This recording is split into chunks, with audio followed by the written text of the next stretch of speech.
Bien, je vais maintenant donner la parole à Michael Galler. Thank you very much and very good morning to all of you.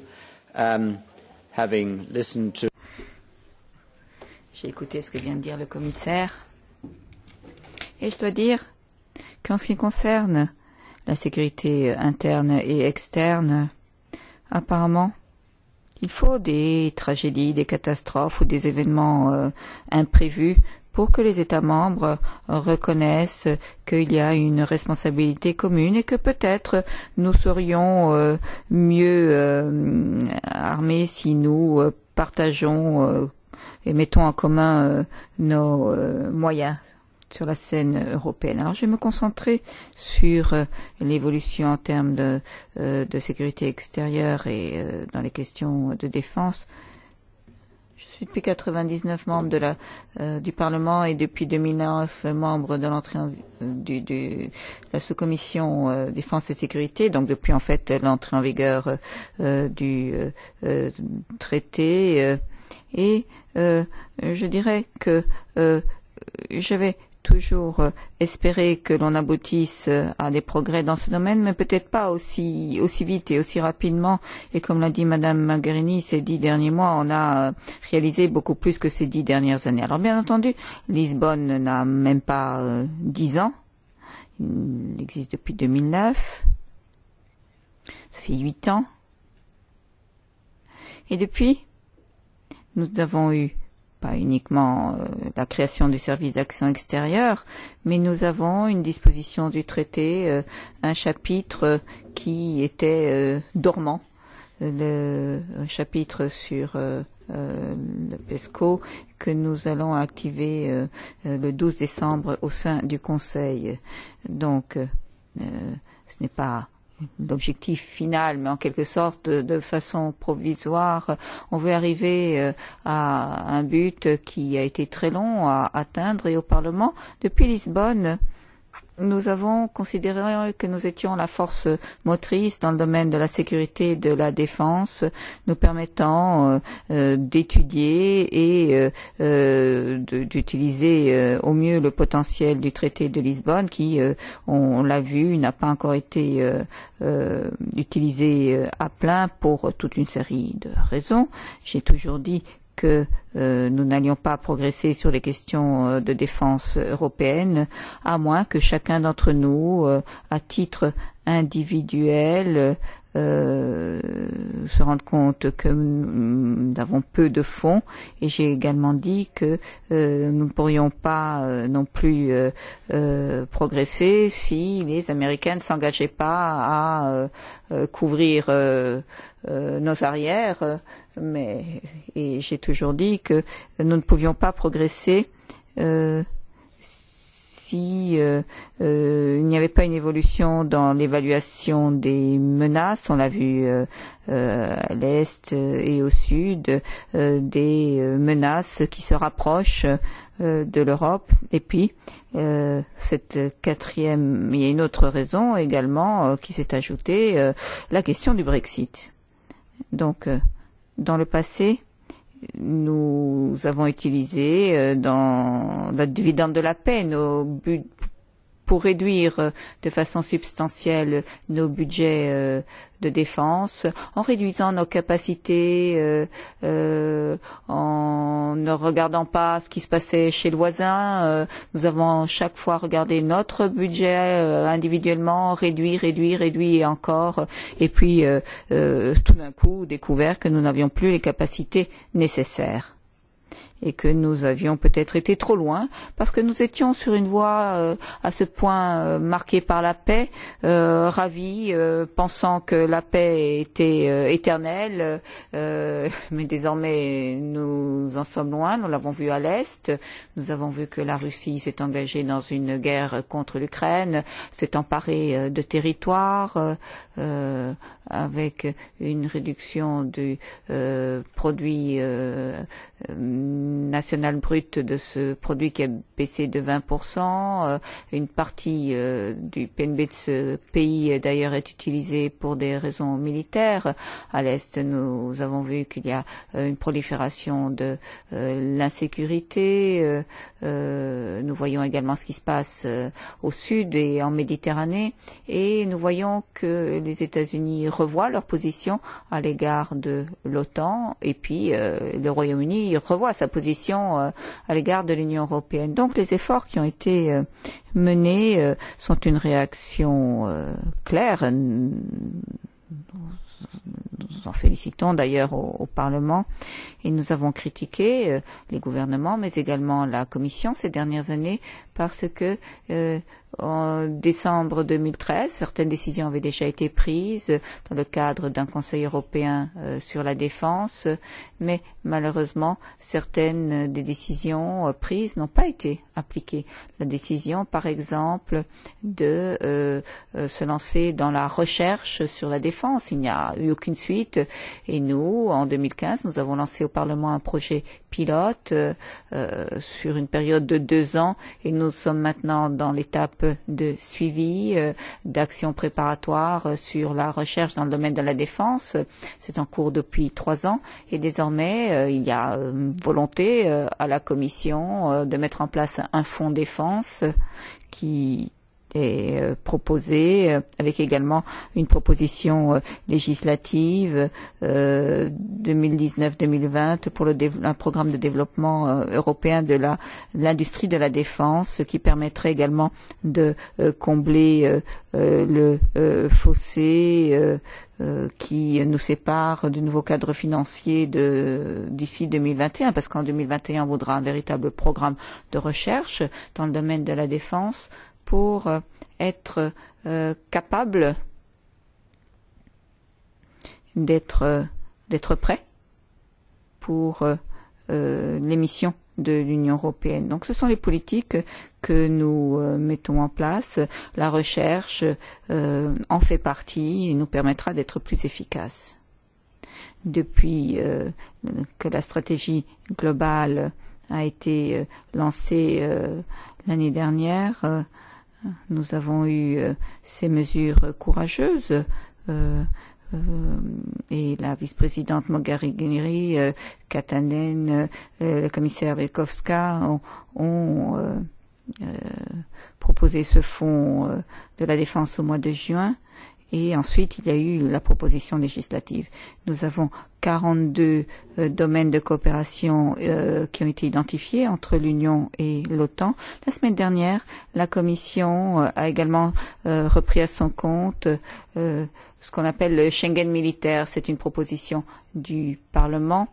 Alors, vous ne pouvez pas imaginer à quel point il est difficile, complexe, à quel point c'est compliqué au plan bureaucratique de voir des alliés faire passer, franchir les frontières à leurs troupes. Nous sommes entre alliés, mais les gens sur le terrain nous disent à quel point c'est lourd. Et donc, c'est la raison pour laquelle nous avons proposé cette idée d'un Schengen militaire. Et comme cela a déjà été dit par le commissaire, les 23 États membres, il y a 2 semaines, qui n'ont pas activé le PESCO, mais ont lancé la procédure de notification, c'est-à-dire qu'il y a 2 étapes, notification devant la haute représentante, 23, pourquoi pas 28, moins les Royaumes-Unis, ça fait 27, le Danemark n'est pas dans la stratégie, ça nous amène à 26. Alors, le Portugal, qui n'est pas encore prêt, mais il y a une procédure qui traîne un peu, donc les Portugais vont signer.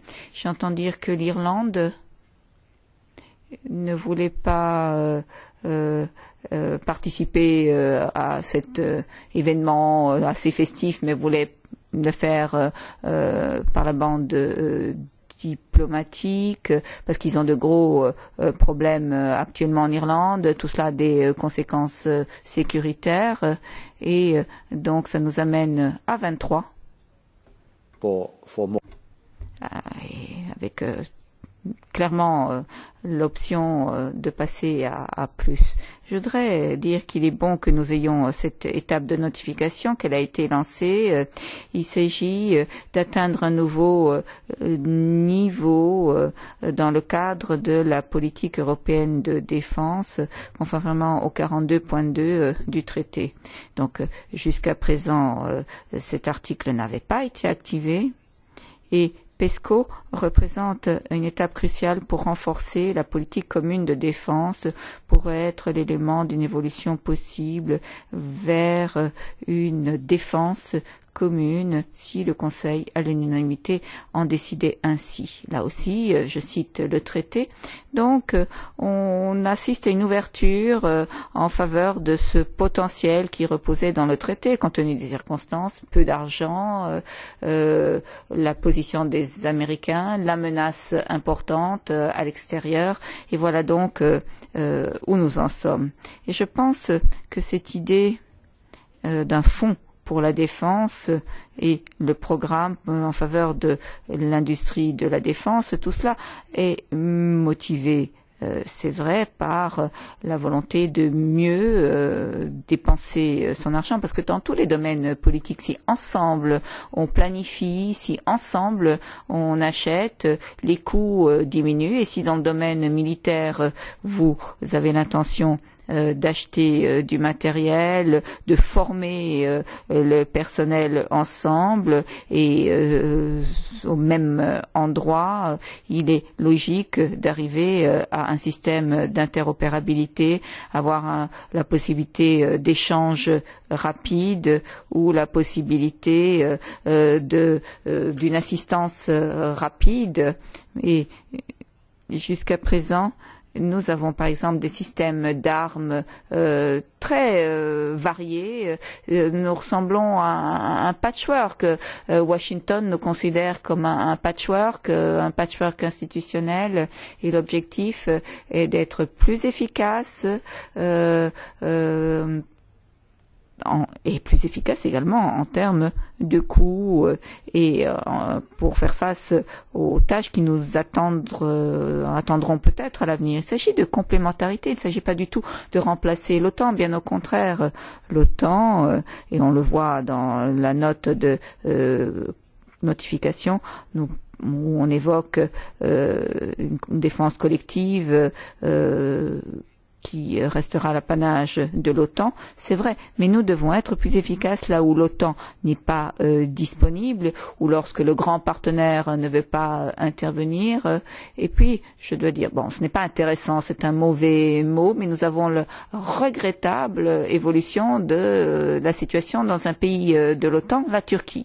Si la Turquie s'éloigne de la démocratie et s'écarte de l'Union européenne, en restant membre de l'OTAN, bien entendu, nous aurons besoin des ressources de l'OTAN et des structures pour intervenir. Si M. Erdogan, par exemple, ne veut pas que nous intervenions dans les Balkans ou en Afrique du Nord, contrairement à ses intérêts, il pourrait utiliser son veto à l'OTAN, toutes ces ressources seraient bloquées. Je ne veux pas que nous dépendions d'un seul État membre alors que nous aurions une décision unanimement acquise dans le domaine de la sécurité et de la défense en Europe. Donc il s'agit ici de complémentarité, il s'agit de facto de renforcer le pilier européen OTAN également, mais pas uniquement, parce qu'il n'y a pas de convergence non plus à 100% dans les membres de ces deux institutions, mais cela nous permet d'utiliser au mieux notre potentiel. Et je pense ainsi que nous pourrons véritablement estimer avoir atteint un nouveau niveau d'ambition dans ces politiques. Voilà, je vous remercie. J'attends avec beaucoup d'intérêt vos suggestions, vos remarques, vos questions. Je vous en prie. Merci. Thank you very much, Michael. Andrea Mancella. Merci beaucoup, Andrea Mancella. Non, Mancella, Husky. Mancella. Sì, grazie. Oui, merci. Merci, Monsieur Galère, pour cette présentation. Moi, j'ai quand même quelques doutes. La coopération structurée dans le domaine de la défense est né à Lisbonne. Et c'est une élite qui l'a voulu, l'élite des États qui ont la plus grande capacité militaire. Désormais, tous les pays en font partie. Et cette expansion provoque des problèmes. Avez-vous une idée de ce qu'il en sera au sein de ce nouveau PESCO, de la distribution des rôles entre les États qui ont une capacité militaire forte et les États qui n'ont pas une telle capacité militaire? Ma deuxième question porte sur les relations avec l'OTAN. Je pense que c'est l'ex mano bonum, comme on le dit en italien, en latin, pardon. Vous voyez que le président Trump, malgré toutes ses réserve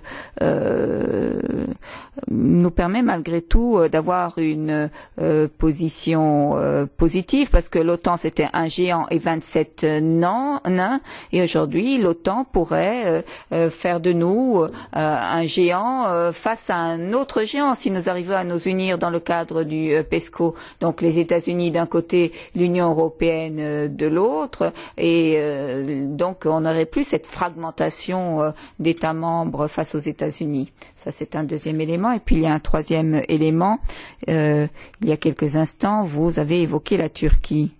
Il faut faire la distinction entre la situation intérieure et personne, j'avoue, n'arrive à vraiment comprendre tout ce qu'il en est de cette contre-révolution, mais il y a malgré tout la position stratégique de la Turquie au Proche-Orient. Il y a également la question des immigrés. Et nous avons également des installations balistiques en Turquie. Donc, je dirais que la Turquie est membre de l'OTAN.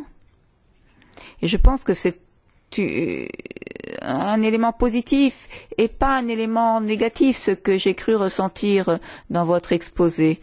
La Turquie, c'est en quelque sorte un lien important avec Israël. Vous le savez parfaitement, qui a la meilleure défense antimissile au monde, le système Arrow, qui est très onéreuse. Et peut-être que l'OTAN, grâce à ses capacités, ou plutôt je reprends l'orateur, le PESCO, grâce à l'Union européenne, grâce à son système industriel, à son secteur industriel et à ses fonds, pourrait l'envisager.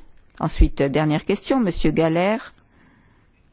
Vous avez dit qu'il était difficile de mettre en place un Schengen militaire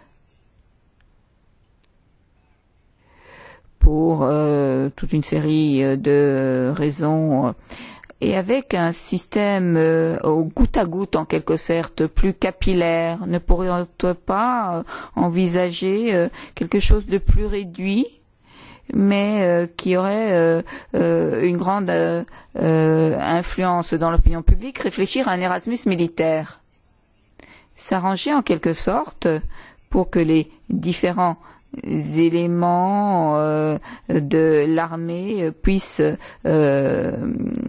établir des liens. Et je conclus là vraiment.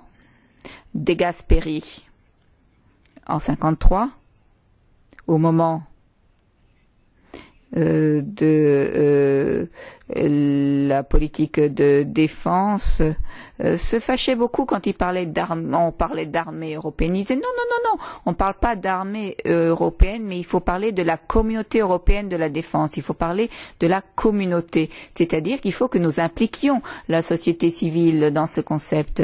C'est la raison pour laquelle des petites propositions pourraient avoir un important résultat auprès de la société civile. Uski, followed by Langen. Thank you, President. Merci, Monsieur le Président. Bonjour, Michael. J'ai été très heureux d'entendre votre intervention et très heureux également de voir qu'il n'y a pas lieu de diviser l'OTAN, qu'il n'y a pas lieu de rendre l'OTAN plus faible, mais que ce que vous voulez faire, c'est de renforcer la coopération entre les États membres de l'Union.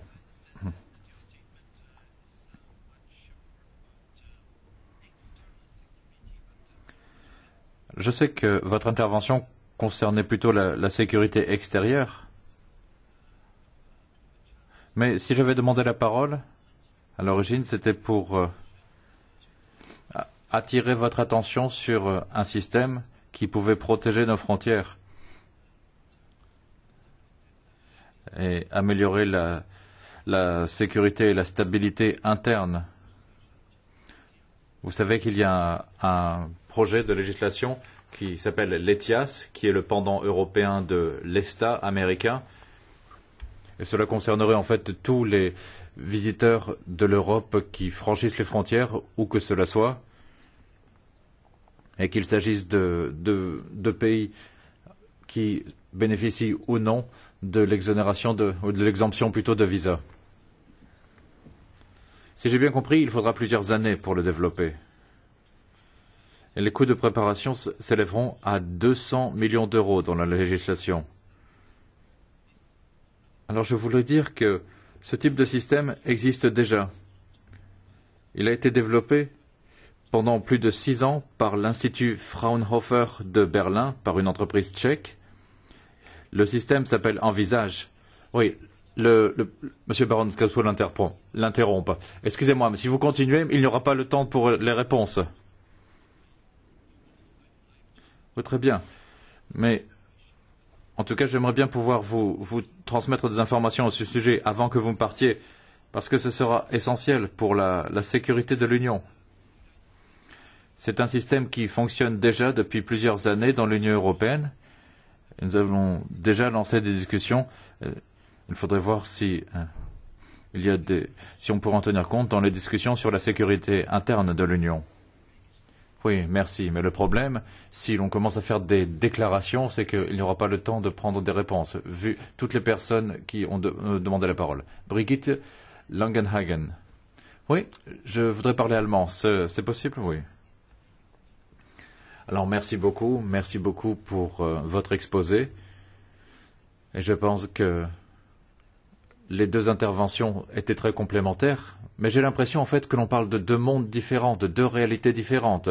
Il y a la réalité des institutions et puis la réalité du monde extérieur, la réalité des citoyens qui doivent faire face à ces problèmes. Alors, n'allons pas croire que ce sont uniquement les grandes villes qui sont concernées. Moi, je viens d'une petite ville de 50 000 habitants et dimanche dernier, un Syrien a attaqué un groupe de 7 personnes sur le trottoir et voulait les tuer. Alors, on nous dit qu'il ne faudra pas beaucoup de temps et que nous voulons agir rapidement. Mais qu'avez-vous prévu en termes de calendrier? À quelle vitesse voulez-vous avancer? Merci, Monsieur le Président. Je m'interviens en tant qu'ancien député européen, mais également ancien soldat de l'armée de l'air, et pour qui l'interopérabilité serait le sacré Graal, le Saint Graal. Et avez-vous détecté une volonté de développer une interopérabilité dans les dépenses de défense? Merci. Pasqualine. Merci. Je voudrais souhaiter la bienvenue au collègue Galler. Dans le passé, nous avons d'ailleurs collaboré. D'après ce que vous avez dit et d'après ce qui a été dit par le commissaire, je pense qu'il est évident qu'il y a des relations très étroites entre sécurité intérieure et extérieure de l'Union. Et comment concilier ces deux aspects? Mais on n'a pas évoqué une autre politique, c'est-à-dire la politique étrangère. Comment peut-on envisager de développer une politique de sécurité alors que dans le domaine de la politique étrangère, l'Europe malheureusement envoie à elle-même et au reste du monde des signaux assez contradictoires. Nous l'avons vu en quelque sorte, ça a été illustré hier soir lors de notre dîner. Nous avons vu la perception que l'on a de l'ennemi. Je pense qu'elle est très différente quand on est en dehors de l'Union. Thank you. This is a question which is... Merci. Alors c'est une question qui m'est inspirée par mon parcours. Alors, est-ce que le sujet de la sécurité ne devrait pas être mieux traité dans le cadre des recherches sur les infrastructures? Un bon exemple, ce serait Galileo. Peut-être que Galileo a coûté plus qu'il ne l'aurait dû, mais en tout cas, le projet arrive maintenant à maturité. Ce fameux système de navigation que nous connaissons bien.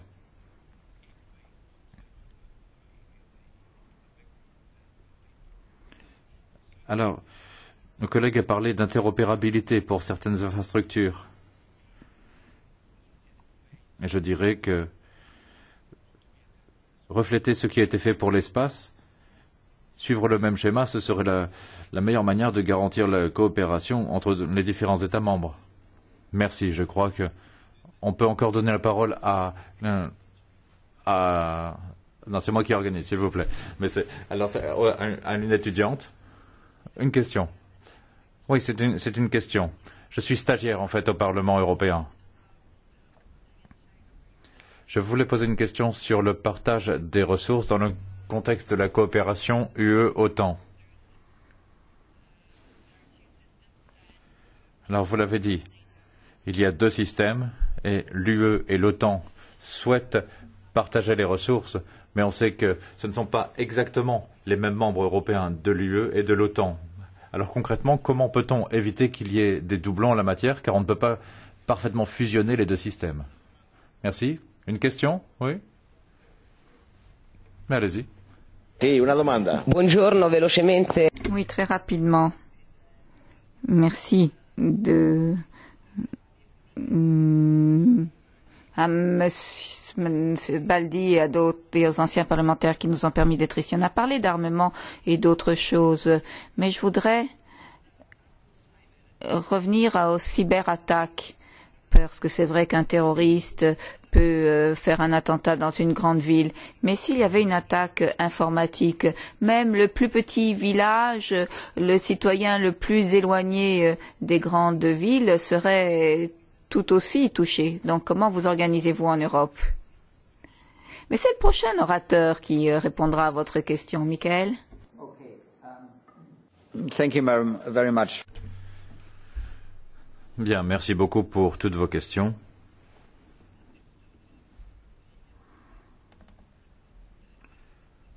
Donc on le voit qu'il n'y a plus cette distinction aussi nette entre sécurité interne ou extérieure, car il y a forcément un chevauchement de par la nature des menaces auxquelles nous sommes confrontés.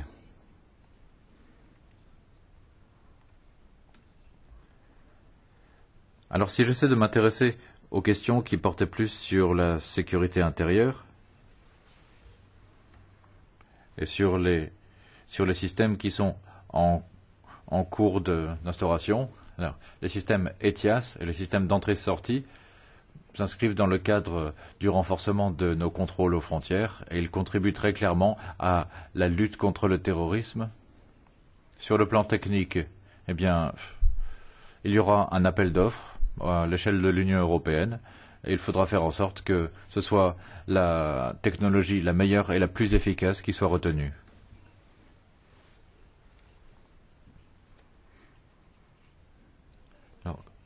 Alors nous n'avons pas le calendrier précis, mais certains cas individuels ont montré quelle était la problématique. Et en tout cas, parfois, peut-être que l'on pourra éviter qu'il y ait un forcené qui aille agir contre la population. Mais en tout cas, il faudra faire preuve de créativité. Et à propos des frontières, parfois, on a déploré une certaine perte de contrôle, à savoir qui entrait.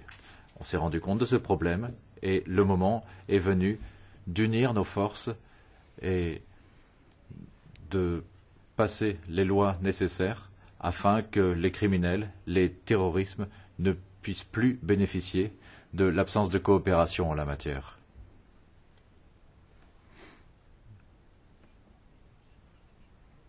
Et à propos de la politique étrangère en général, je dirais que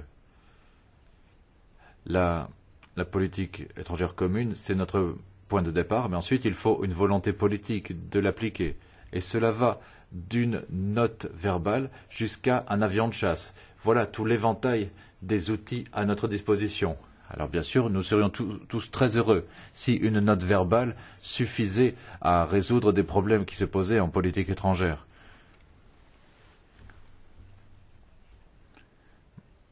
Et malheureusement, et c'est notamment l'histoire qui nous l'inspire, ceux qui ont les meilleures idées, même ceux qui ont les meilleures idées en politique étrangère, mais n'ont pas une armée pour appuyer ces idées, savent combien il est très difficile de les faire accepter. Mais nous sommes tous nous avons tous des démocraties, mais ce n'est en Europe, mais ce n'est pas le cas dans le reste du monde, et on sait que les dirigeants ont différentes manières de se servir des ressources à leur disposition. Vous disiez que nous avons des perceptions différentes, et M. Poutine, c'est M. Poutine. Et que l'on examine sa politique depuis l'Italie, la Pologne ou l'Allemagne, on devrait avoir la même perception. Lorsque la Russie annexe la Crimée, c'est une annexion.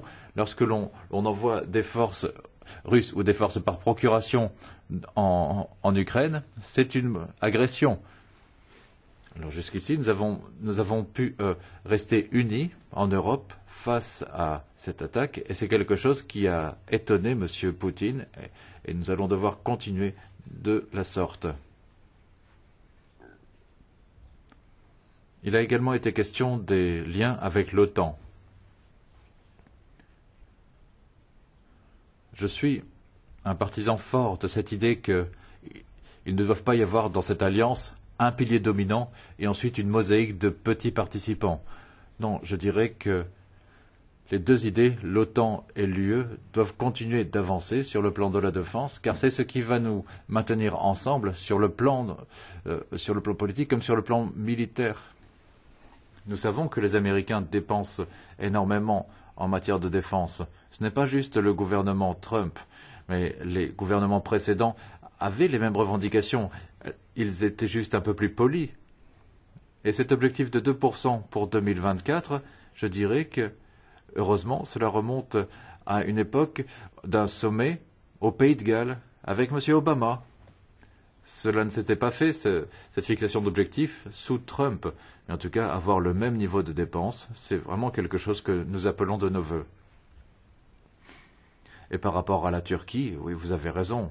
Je pense que j'ai fait la distinction avec l'évolution de notre situation en interne. Mais ce que je dirais, c'est que tant que nous n'arriverons pas à développer une stratégie autonome, ce que le président Macron appelle une stratégie opérationnelle, mais en fin de compte, cela revient au même.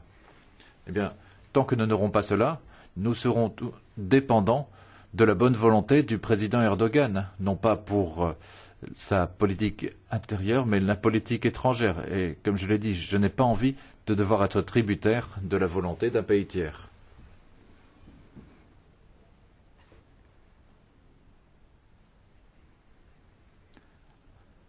Dans le domaine, non pas de la cybersécurité, puisque c'est mon collègue qui y répondra, mais pour ce qui est de l'espace.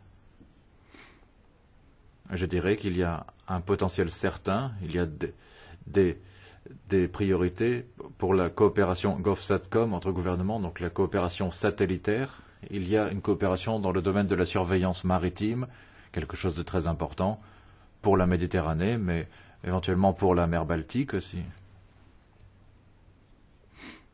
Donc tout ceci est envisagé parmi les projets que nous voulons faire avancer. Et pour revenir à la coopération UE-OTAN, je le rappelle, nous n'avons chacun qu'un seul ensemble de forces armées qui peuvent être déployées pour différentes finalités. Dans le cadre de l'OTAN, certaines troupes peuvent avoir le label OTAN. Les mêmes troupes peuvent ensuite avoir le label UE. Pour d'autres missions, elles peuvent avoir le label ONU. Donc ce n'est pas un problème. Et dans les structures que nous avons établies dans le SEAE, il est clair qu'il ne peut pas y avoir de comparaison avec le siège de l'OTAN ici à Bruxelles. Ce que nous avons fait, c'est que nous sommes venus ajouter aux unités existantes les unités de planification militaire et les capacités de conduite militaire. Jusqu'ici, nous n'avions que les unités de planification civile et la conduite se faisait ensuite par les QG nationaux.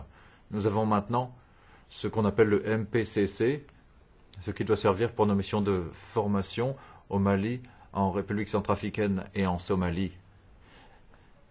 Mais à chaque fois, nous sommes vigilants pour faire en sorte qu'il n'y ait pas de doublon avec l'OTAN.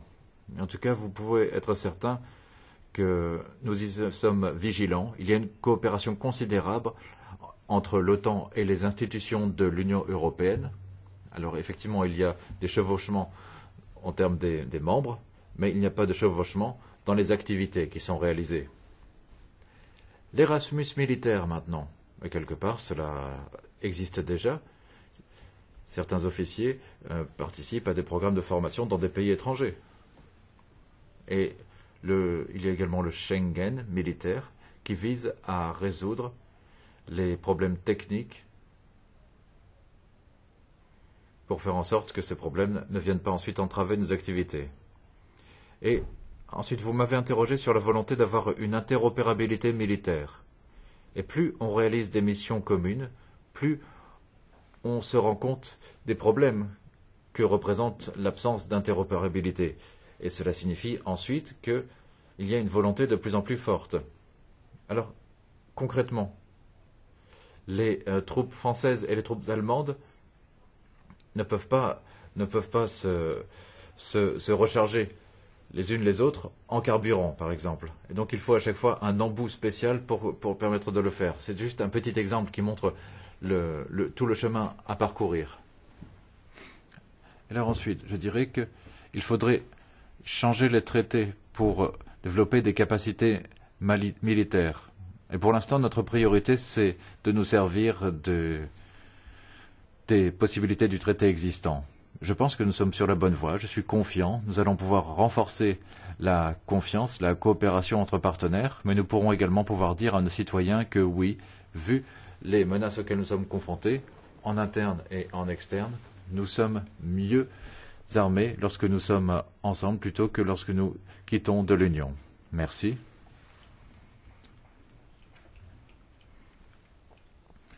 Merci, Michael, et bonne séance des votes en plénière. Oui. Maintenant, je suis prêt pour aller voter. Merci beaucoup.